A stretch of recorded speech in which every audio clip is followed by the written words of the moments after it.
Hey everyone, and welcome to the channel. Today I'll be reviewing the Revoltech Amazing Yamaguchi Batman Arkham Knight version. Now, I haven't looked at a lot of Amazing Yamaguchi figures. The one that I looked at most recently was the Thor one, which I actually quite liked. There was a bit of a learning curve to it to get really used to how Amazing Yamaguchi work, because there's some really crazy articulation and some really incredible poses you can pull off with figures like these, but they don't have joints where you'd think they'd have joints, or they do things in slightly weird ways, and it can make it quite difficult to sort of figure out what it can and can't do.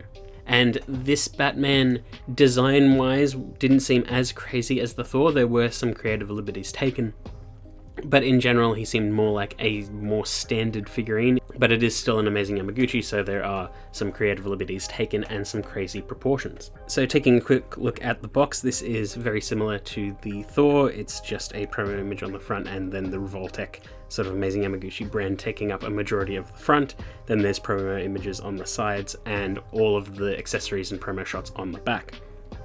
I don't really mind this new design of the Yamaguchi boxes, but you do miss a bit of something with the cool comic booky explosive colors and art that the previous ones did have. So it's a fine box overall. But taken out of the box, here is what Batman comes with, and it's a pretty alright loadout. Generally it is what you need out of a Batman, but I feel like they could have gone a little bit more with this figure. And I also think they could have gone a bit more with the packaging, because this is one clamshell that has the figure itself. You've got the cryptographic sequencer both open and closed. You've got two batarangs, as well as the grapnel. I think it's the grapnel, or it's the tightrope thing that you could do, the zipline launcher that you could have in the game. And all of his other accessories are just kept in bags taped to the back of the box, and it's kind of weird. I don't know why you'd put all, I understand the stand, but all of his extra hands are there, the screens for the cryptographic sequencer are there, and it's just kind of weird. Now, I did also pre-order this, so I do have the pre-order bonus face, which does come in a separate bag as well. But again, generally a pretty okay loadout, but I feel like you could have done a little bit more, like the explosive gel and having some clear acrylic or clear plastic sort of screens that you could put on walls or the floor that have a little design on it, making it look like you just sprayed the design. It'd be kind of cool to do stuff like that, especially since you use the explosive gel all the time. It would just be kind of nice. But anyway, taken out of the box and put on a display, here is Batman, and he's looking pretty darn cool. The only thing which I have noticed in other reviews of this figure is the proportions are a little bit odd, and again, this is Amazing Yamaguchi, so there are some creative liberties taken. But generally, it's that he looks a bit short. His legs are very stocky and bulky, and I do like the bulk of the figure, but I do agree that he could be a little bit taller, or his legs could be a little bit slimmer. And it just makes his profile look a little bit funny. I don't mind it all that much. It's just if you look at him dead on and he's not in a pose, he looks a bit weird, which is pretty consistent for a lot of Yamaguchi figures. If you put them in standard standing poses, they look a little bit odd. But thankfully, this is a very posable figure, so we can fix that sort of issue with some cool dynamic stuff. But generally, the aesthetic is really, really cool. All of the paint detail is absolutely amazing. The armor looks incredible. The colors are very, very nice. This is sort of like a more blue than a gray on most of the costume, but I think that works better as a sort of contrast, so you can see all of those details way better. I know some people don't really like the pupils on Batman's eyes for this design of Batman, or in Batman in general. They prefer just the pure whites, but I don't mind it too much, and it is pretty faithful to the look that the Arkham Knight and Arkhamverse Batman had. But everything else looks very, very good, and it hides most of the joints pretty well. Before we go any further, there's a quick size comparison. So here he is next to the Jada Toys Ryu, the Marvel Legends Wolverine, and a HG Gundam. This is the revive of the very, very classic RX-78.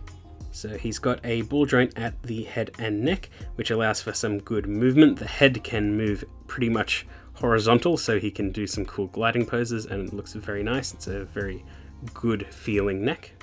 The arms can move out that far, and you do need to be careful with them because the cape is attached to the shoulder piece, and I've heard it is quite fragile.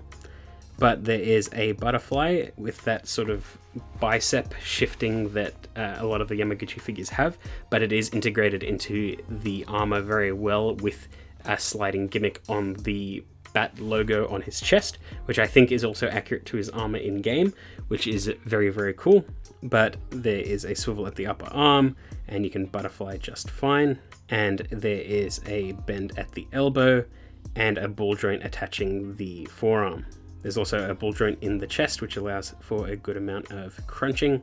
And again, all the armor looks very good with this movement. You do sort of need to line it up if you don't want to break the sculpt, but it is generally fine.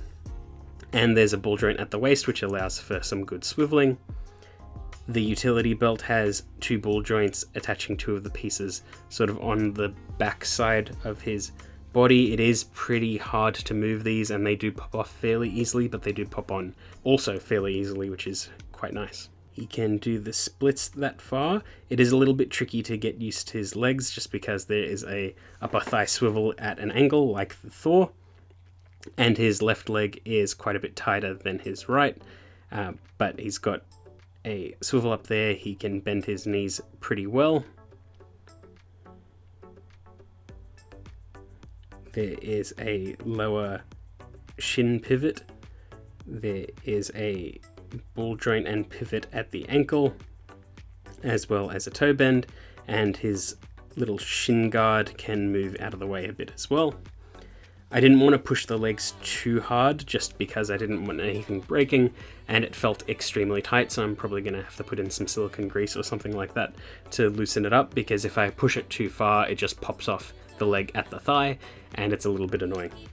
The cape has got a bunch of bendy wire in pretty much every single section of like each pointed section of the cape, which is very, very cool. You can get some really nice spread gliding poses out of it, and I do the sort of like the fake leather look. It matches Batman way better than doing like a cloth soft goods cape, and I do like it quite a bit. So in general, pretty good posability. I didn't have as much fun posing this one as the Thor. Everything in that Thor felt right. There wasn't anything that was too loose or too tight, and the only thing that was slightly annoying about the Thor was putting on some of the effect parts, not moving him around. So in general, pretty alright. He does have an annoying learning curve to him, and it is trickier to get some nice dynamic poses out of this due to the cape being attached at the shoulders and just the general fragile feeling of some of the parts of this figure. But Batman normally comes with 1 face, but because I've got the pre-order bonus, he has 2.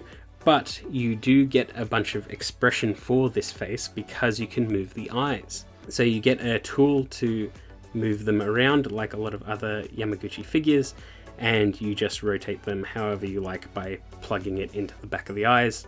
It is hard to line things up, but it does look good if you get it just right, and you can do that sort of classic, or more classic, white iris look so you don't see the pupils, and he looks way more serious. It's a pretty alright look, I just don't like it too much with the Arkham Batman. And the alternate face is a teeth gritted face. It is kind of stupid that it's a pre-order bonus, and in general he should have had more expressions. Like a shouting face wouldn't have been too hard to figure out, surely. But with those faces you can still get him into some fairly good and expressive poses, mainly fighting or stoic poses, and I think that works fairly well. Any sort of basic standing pose does look pretty good, but again, if you notice the legs, it does make him look a little bit funny, especially since Batman's long flowing cape doesn't really complement the stocky legs. But if you pose him in dynamic poses, like the sort of superhero landing and stuff like that, he does look very, very cool, and the cape really does add to that look quite a bit, and I do like it. And of course, gliding poses are very nice, and if you use the included stand, it helps even more. The stand can either clamp onto the figure or it can plug into his butt, and it does work very nicely. I do believe for gliding poses, that's pretty much the reason why the cape is attached to the shoulders, because it helps that spread out and hold the spread way better. But for general posing, it can be a little bit awkward.